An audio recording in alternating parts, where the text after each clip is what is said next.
여러분 안녕하세요. 오롱장입니다. 오늘은 딱 두 가지 사실만 좀 말씀을 드리고자 합니다. 이 두 가지 사실은 앞으로의 시장을 대비함에 있어서 저는 필수라고 생각을 해요. 기존에 제가 말씀드렸던 부분도 있고요. 그리고 많은 분들이 이런 통계를 많이 보고 뉴스를 접하시긴 했지만 이거를 어디에 도입해야 될지 별 생각이 없어서 그냥 지나가는 경우가 많더라고요. 뭐냐면 별게 아니고요. 첫 번째는 임대차 3법에 대한 건데 임대차 3법에 대해서 비난이 많이 일자 여당에서 얘기를 했었죠. 임대차 3법은 좋은 면도 많다.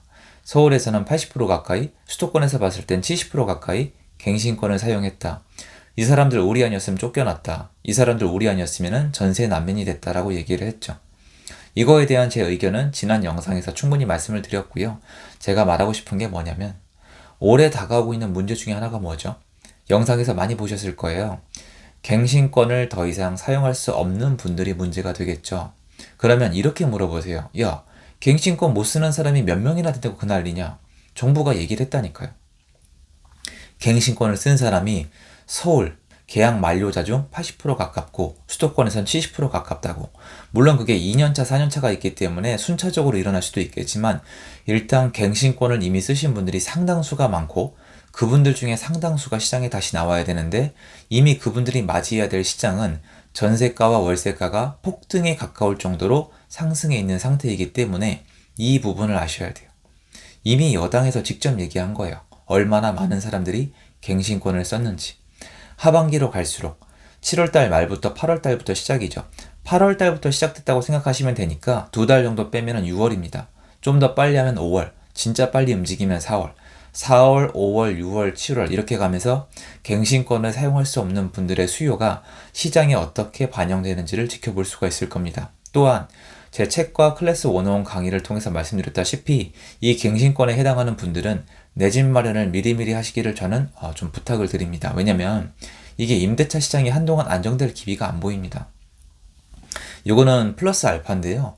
임대차 3법 때문이 아니라니까요, 여러분. 임대차 3법이 큰 영향을 미친 건 맞는데 이 현상을 빠르게 만든 건 맞는데 2017년도 이후로 다주택자가 집을 사서 전세를 놓는 거를 허락을 안 해줬어요. 갭 투자를 중지시키려고 했잖아요. 갭 투자는 나쁜 게 아니에요, 여러분. 물론 제 의견이 안 들리는 분들이 많은 것도 알아요. 그런데 갭 투자는 전세 제공이고요. 이게 안 되면 갭 투자한 사람이 망해요. 지네가 잘못하면 지네가 망한다니까요. 결과가 좋으니까 욕하시는 거잖아요. 여러분이 봤을 때. 그런데 갭 투자자들은 전세를 못 맞추면 망해요. 경매 넘어가거나 임차인한테 쫓겨다녀야 됩니다. 지네가 알아서 승부를 하는 거예요. 근데 어쨌거나 전세를 제공을 하는데 자, 얘네가 좋다 나쁘다를 떠나서 얘네를 2017년부터 잡아냈잖아요. 그럼 여러분 상식적으로 전세 제공이 늘까요, 줄까요?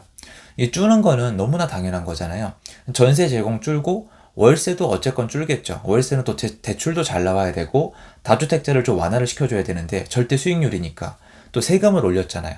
그러면 당연히 전세 공급, 월세 공급이 줄어들었겠죠. 이 상태에서 임대차 3법이 통과가 되면서 제가 상상을 초월할 정도로 가속도가 붙은 거거든요. 근데 이런 상황인데 임대차 3법 때문에 무조건 임대차 3법이 2년이 지나서 부작용이 한 번 더 터지면 자리를 잡는다. 임대차 3법이 4년만 지나면 자리를 잡는다. 이렇게 생각하는 분들이 계시더라고요. 그게 아니에요. 임대차 3법을 놔두고서라도 여러분, 임대차 3법을 그대로 두고서라도 전세에 대한 공급을 차고 넘치게 해주면 시장 안정화됩니다. 월세도 마찬가지예요.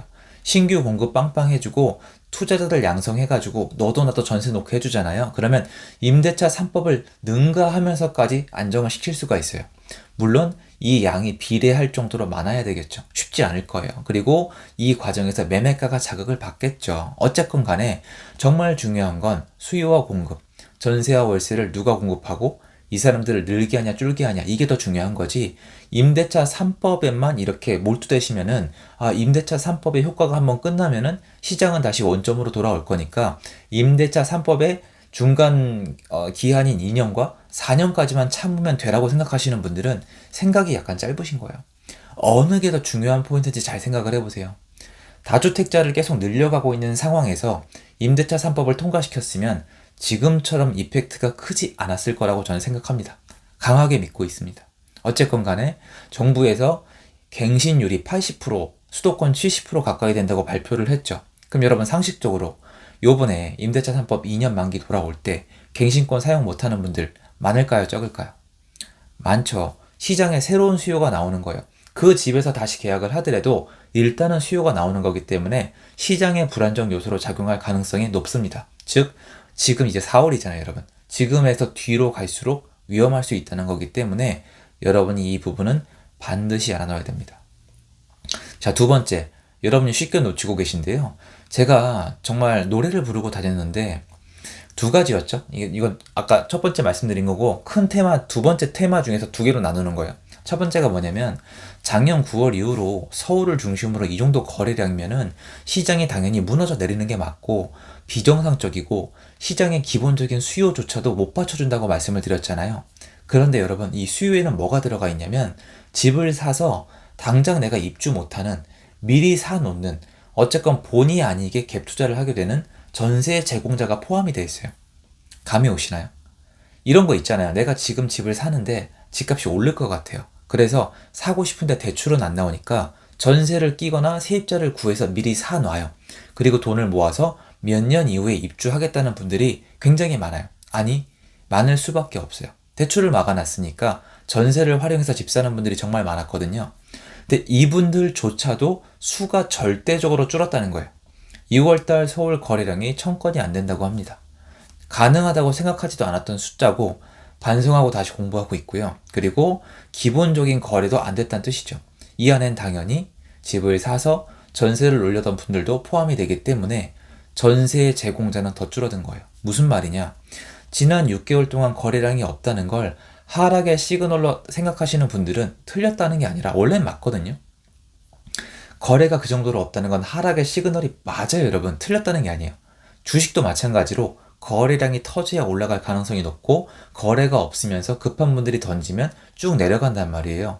부동산도 거래라는 건 이 거래 시장이라는 점은 공통이기 때문에 거래가 너무 없으면은 힘을 못 쓰는 게 정상이 맞으니까 여러분 생각 맞아요. 저도 그렇게 생각을 하는데 문제는 현실이에요.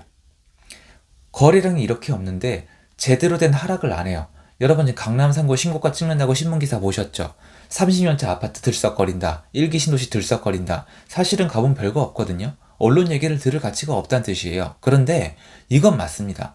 작년 9월 이후로 내려간 데도 있어요. 실거래가도 내려갔고 호가도 내려갔어요. 근데 강남 3구 주요 지역은 올라가고 있었고 다른 지역들은 빠지긴 빠졌지만 빠진 그 폭이 크지 않았어요.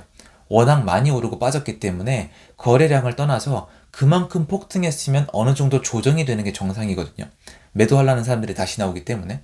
그런데 제가 판단했을 때 제 경험상 제대로 된 하락이 전혀 아니었어요. 무슨 말이냐? 하락하는 게 정상일 정도로 거래량이 적은데 하락을 안 하고 있었다는 겁니다.